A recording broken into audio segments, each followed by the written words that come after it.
¿Alguna vez has leído un texto antiguo y te has preguntado qué significaba realmente para la gente de esa época? Hoy vamos a explorar un concepto clave, un poco técnico, pero fascinante, que nos ayuda a hacer precisamente eso con la Biblia en el Sitsim Lebon.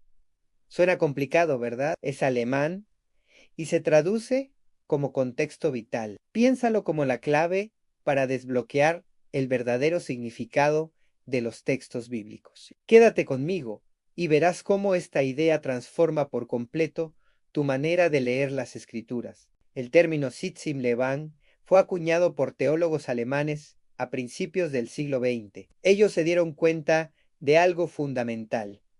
Los evangelios no son biografías modernas escritas de un tirón. Más bien, son como un mosaico, una colección de pequeñas historias, dichos y parábolas que se contaron una y otra vez en las primeras comunidades cristianas antes de ser puestas por escrito. Cada una de estas piezas tenía una función específica en la vida de la comunidad. Y el Sitzim Liban es precisamente eso, el contexto social, religioso y cultural donde una historia nació, se transmitió y se usó. No es solo un concepto histórico, es un concepto sociológico. Busca entender las situaciones cotidianas de los primeros cristianos.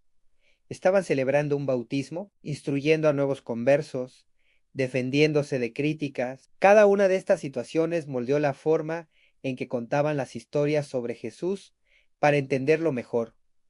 Los expertos identifican 3 niveles de Sitzim Levan en el Nuevo Testamento. Imagina que estamos pelando una cebolla y cada capa nos acerca más al núcleo. La primera capa, la más profunda y difícil de alcanzar, es el Sitzim Levan Jizú, es decir, el contexto del propio Jesús histórico. ¿Qué significaron sus palabras y acciones en su momento? Para la gente que lo escuchaba en Galilea en el siglo I.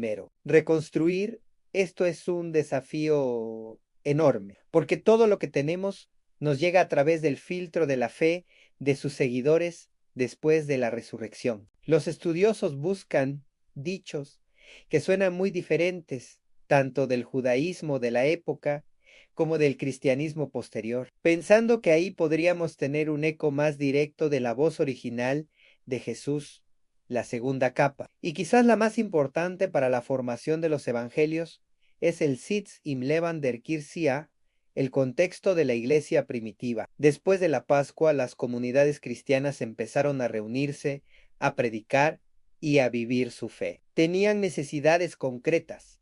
Necesitaban proclamar el mensaje central, el quirigma, que es la muerte y resurrección de Jesús. Un ejemplo clarísimo está en la primera carta a los Corintios, cuando Pablo dice, porque yo os transmití en primer lugar lo que a mi vez recibí, aunque Cristo murió por nuestros pecados, según las Escrituras, que fue sepultado y que resucitó al tercer día, según las Escrituras. Esto no es Pablo improvisando, esto es una fórmula de fe, casi un credo, que ya circulaba en la comunidad. Su Sitzim Levan es la predicación misionera y la liturgia. Otras necesidades de la iglesia primitiva eran la instrucción moral para los nuevos creyentes, lo que llamamos parénesis. Por eso encontramos en las cartas de Pablo listas de vicios y virtudes, como en Gálatas. Estas listas no las inventó Pablo, eran una herramienta de enseñanza común en el mundo antiguo, tanto judío como griego. Su Sitzim Levan era la catequesis, la formación ética de la comunidad. Finalmente, llegamos a la tercera capa en él, Sitzim Evangelium o Setz in der Literatur. Este es el contexto que el propio autor del Evangelio, el redactor final, le da a cada historia al colocarla en un lugar específico de su narración. Piénsalo como un director de cine que decide el orden de las escenas para crear un efecto concreto. El evangelista no es un mero coleccionista de historias, es un teólogo con un mensaje. Su intención teológica se revela en cómo organiza el material. Un ejemplo perfecto es Mateo Angel constantemente inserta citas del Antiguo Testamento con la fórmula, para que se cumpliera lo dicho por el profeta. Cuando la familia de Jesús huye a Egipto, Mateo cita al profeta Oseas: al de Egipto llamé a mi hijo. Al hacer esto, Mateo no solo está contando una historia, está haciendo teología. Su Sitchin Evangelium es mostrar a su comunidad, mayoritariamente judía, que Jesús es el cumplimiento de las promesas de Israel. El nuevo Moisés que lidera al nuevo pueblo de Dios, a la posición de esa cita, tiene un propósito teológico muy claro. Veamos otro ejemplo concreto.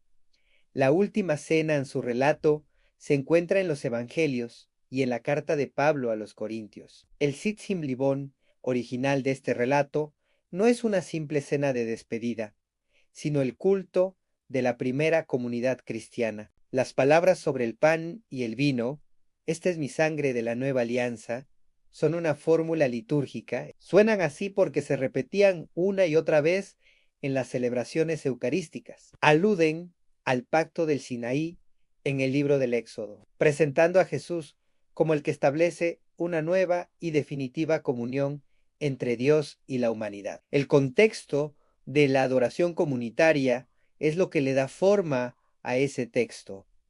¿Y qué pasa con las parábolas? En el Sitchin Levan Jizú, las parábolas eran historias sencillas y provocadoras que Jesús usaba para anunciar que el reino de Dios estaba irrumpiendo en el presente. Eran como ventanas que se abrían a una nueva realidad. Sin embargo, cuando los evangelistas las incluyen en sus escritos, a menudo les dan un nuevo giro. El Sitchin Evangelium las convierte a veces en alegorías, por ejemplo, la parábola de la red que recoge peces buenos y malos en Mateo. En el contexto de la iglesia primitiva, esta parábola se interpreta como una alegoría del juicio final, donde los ángeles separarán a los justos de los malvados dentro de la comunidad de la iglesia. El relato original de Jesús se adapta para responder a las preguntas y preocupaciones de la comunidad cristiana décadas después. Ahora bien, podrías pensar, todo esto es muy interesante a nivel histórico, pero ¿qué tiene que ver conmigo hoy, en el siglo XXI? Y esa es la pregunta del millón. El objetivo de entender el Sitchin Levan no es quedarnos atrapados en el pasado, sino construir un puente entre ese mundo antiguo y nuestro mundo posmoderno. Primero, la reconstrucción histórica es fundamental para evitar el anacronismo. Es muy fácil leer la Biblia y proyectar nuestras ideas modernas sobre el individualismo, la psicología o el futuro sobre esos textos antiguos. Por ejemplo, muchos intérpretes del siglo XIX y XX estaban obsesionados con la idea de que Jesús y los primeros cristianos esperaban el fin del mundo de forma inminente. Pero un análisis más profundo del Sitchin Lebon mediterráneo del siglo I nos muestra que su orientación temporal principal era el presente. Las afirmaciones sobre el futuro no eran tanto una predicción cronológica como una forma de decir que el futuro de Dios ya estaba irrumpiendo en el aquí y el ahora, exigiendo una respuesta inmediata. Ignorar su contexto nos lleva a malinterpretar el mensaje. Una vez que entendemos lo que el texto significó para su audiencia original, podemos empezar a construir el puente hermenéutico, es decir, el puente de la interpretación. ¿Cómo traducimos ese significado a nuestra realidad? Aquí, el teólogo Rudolf Bultmann nos ofreció una idea poderosa. A la desmitologización no se trata de eliminar los milagros o las visiones apocalípticas, sino de preguntar por su significado existencial. ¿Qué nos dice la lucha de la iglesia primitiva contra el pecado y la muerte sobre nuestra propia existencia? El Sitchin Levan de ellos nos confronta con la palabra de Dios y nos exige una decisión de fe, una nueva forma de entendernos a nosotros mismos. Además, el Sitchin Levan nos revela que el Nuevo Testamento no es un libro con un mensaje único y plano. Es un coro de voces diversas. Mateo tiene su énfasis Lucas el suyo, Pablo el suyo. Reconocer el Sitsim Lebón de cada uno nos permite apreciar esta riqueza teológica. Vemos una unidad en la diversidad, centrada en Jesucristo, pero expresada de múltiples maneras para diferentes comunidades en diferentes situaciones. Esto nos protege de crear una teología rígida y nos invita a una conversación más rica con las Escrituras. Finalmente, el Sitsim Leven nos recuerda que la fe cristiana siempre ha sido algo encarnado, social y práctico. Al estudiar el contexto de la iglesia primitiva, vemos cómo su fe implicaba una transformación ética y social que desafiaba las injusticias de su tiempo. La salvación no era una idea abstracta, sino una realidad vivida en comunidad. Y eso nos interpela hoy, cómo se encarna nuestra fe en nuestro Sitsim Lebón actual. ¿Cómo desafía las estructuras de nuestro mundo? Podríamos usar una analogía. Encontrar un texto bíblico es como hallar un mensaje en una botella. El análisis del Sitsim Lebán es el proceso de entender esa botella